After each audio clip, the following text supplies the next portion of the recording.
are green at Circuit of the Americas.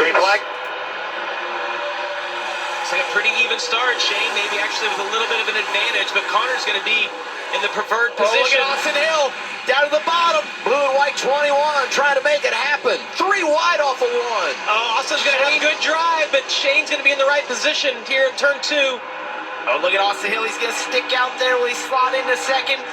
Zilich is back beside him, and now they're going to have to give it up there. What a move by Zilich. Oh, and Austin did a great job. He had a really bad angle on the first set of tire pack in turn 3. Did you say he was able to get it back together and really didn't lose any spots right there? The balance of patience and aggression.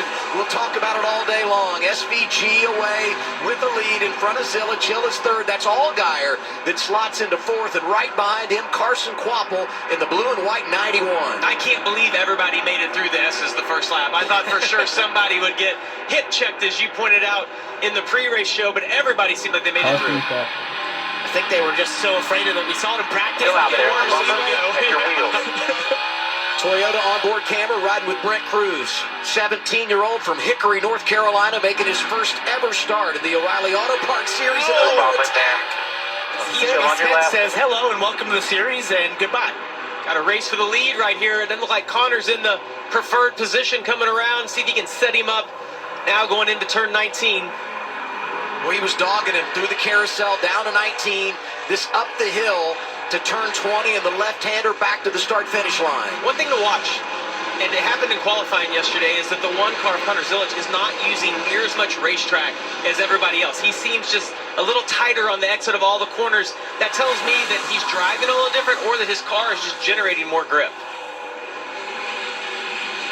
If you're Austin Hill right now, you're getting this chance to sort of follow those two, see where you stack up, and it's easy to be tricked though early on when you're on newer tires like this. The brakes are working well, but where these two really excel is as we get later into this run. If they start to pull away, it's just they somehow are able to have this speed early on in the run and then keep the rear tires on it. But if I'm Austin Hill, I'm loving this. I'm keeping right up with them, keep the pressure on, see what you can learn, and see maybe you can actually stay with them through the long run.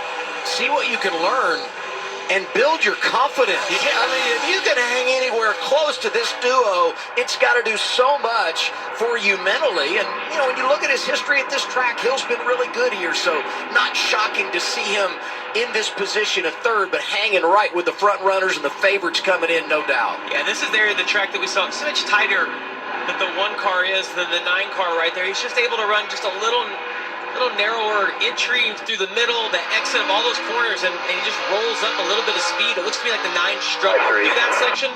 As you see, Austin Hill is right behind Connor Zilich here. As we go on the O'Reilly Auto Parts onboard here, looking back. Let's go back to the start of the race. William Sawalich in the 18. Middle of your screen, orange and white Toyota has a problem. All right, so they all condense down into turn 1. He shoots over the inside. It gets stacked up. He gets to the back of Austin Green right there. And that is the danger with everyone going to the inside to be protective, be defensive. You then get in those stack-ups. And sometimes the best move there is to go to the outside because you can just let everyone stack up on the bottom and shoot around, as we see Jeremy Clements lose it there off of 5, into the gravel. But he got it rolling again. Yeah, Jeremy got rolling again. Obviously way behind, but did not get stuck, stayed on the lead lap. That's tough for Jeremy Clements, who's had a couple of rough weeks to begin 2026. Zilich got the lead, starting to put a little gap between him and second place Shane Van Gisbergen.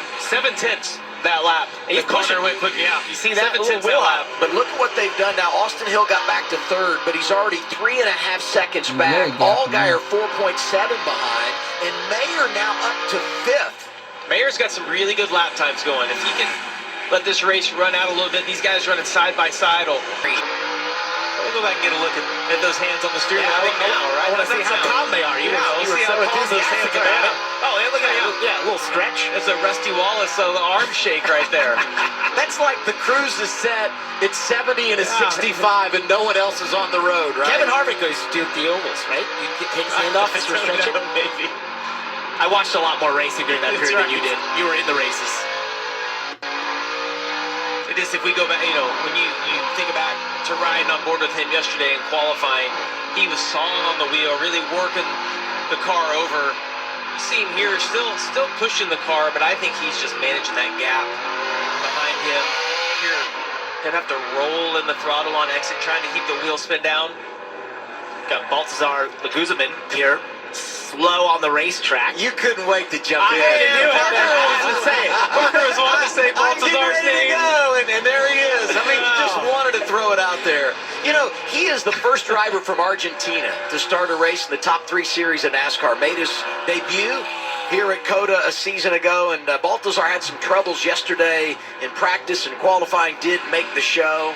25 years old, and he's full of personality. We met him in the garage last year, and he's a fun guy. Parker worked all night to say that name, but he didn't have the nugget that you had to follow up at the end of it. I'm here to help. I call it